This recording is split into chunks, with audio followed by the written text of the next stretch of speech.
diagnóstico e tratamento da tricotilomania ou hábito de arrancar os cabelos.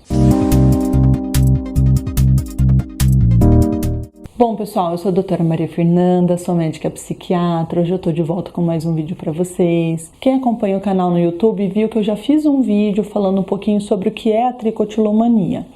Hoje nós vamos aprofundar um pouquinho no diagnóstico e no tratamento dessa condição. Como eu falei no vídeo anterior, a tricotilomania ela é um impulso urgente e irreprimível da pessoa dela arrancar o próprio cabelo ou pelos, seja no couro cabeludo, sobrancelha ou outras partes do corpo. E apesar de saber que o que ela está fazendo não é certo, que às vezes traz dor, a pessoa não consegue se controlar e continua puxando e arrancando esses fios. Existem algumas teorias que colocam que as pessoas com tricotilomania têm uma dificuldade para lidar com a tensão ou com o tédio. A tricotilomania, então, ela acaba surgindo para regular estados emocionais desagradáveis, no quais as pessoas nem sempre vão se dar conta. O fato de arrancar os fios de cabelo, ele acaba ativando o mecanismo cerebral de recompensa, e isso acaba dando e disparando aquela sensação de prazer.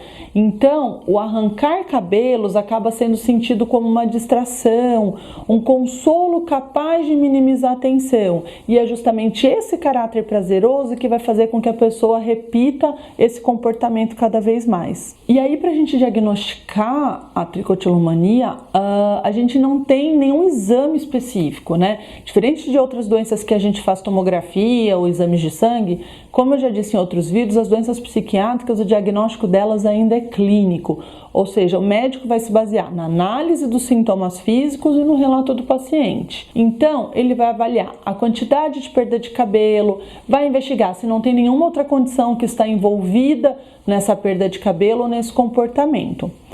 Mas, para que vocês entendam, alguns dos critérios que a gente inclui para fazer o diagnóstico ou não da tricotilomania são arrancar repetidamente os cabelos, seja na cabeça, cílios, sobrancelha, mas provocando uma perda capilar perceptível, inúmeras tentativas de reduzir ou frear esse comportamento sem sucesso, quando esse ato começa a provocar clinicamente um sofrimento, tanto social ou no cotidiano do paciente, uma tentativa de esconder ou minimizar as falhas pelo ato de arrancar o cabelo, arrancar os fios de cabelo quando numa situação de estresse na escola, no trabalho ou em outros círculos sociais. E associado, o paciente coloca aqui, imediatamente antes de arrancar o cabelo, ele tem essa sensação de tensão que vai crescendo cada vez mais. E junto com isso, eu tenho que ter um prazer, uma satisfação, um alívio assim que eu arranco os fios.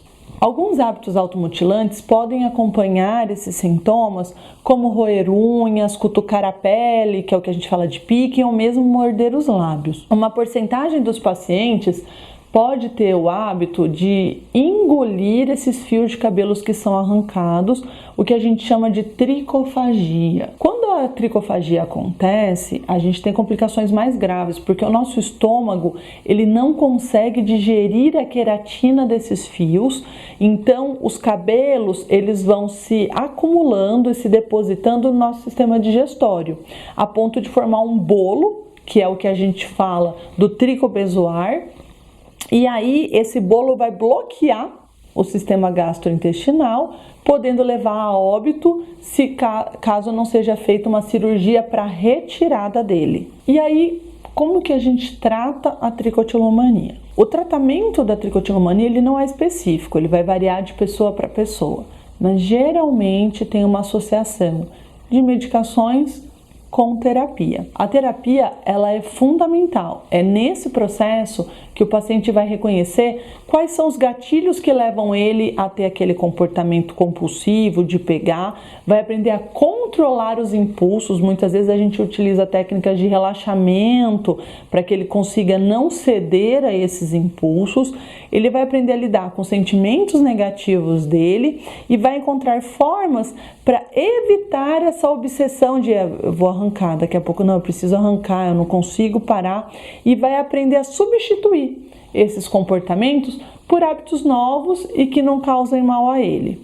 As pessoas que tiveram grande perda capilar podem ter que passar por tratamentos estéticos, físicos, para recuperar aquela área danificada.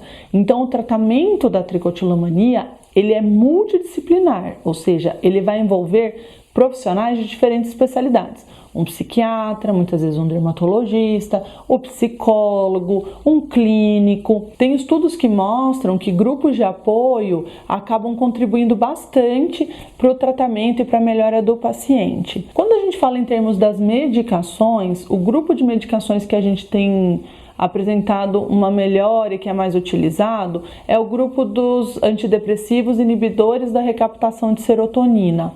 Eles não são específicos para a tricotilomania, mas eles vão ajudar a diminuir os sintomas e contribuir com a psicoterapia. Alguns ansiolíticos podem ser utilizados em alguns períodos do tratamento e antipsicóticos também podem ser usados em alguns casos, em combinação com os antidepressivos ou mesmo sozinhos. Bom, pessoal, é isso. Eu espero que eu tenha ajudado vocês. Se você se identificou, não deixe de buscar ajuda, procure um profissional, procure um médico psiquiatra. A gente se vê por aqui e semana que vem estamos com mais um vídeo.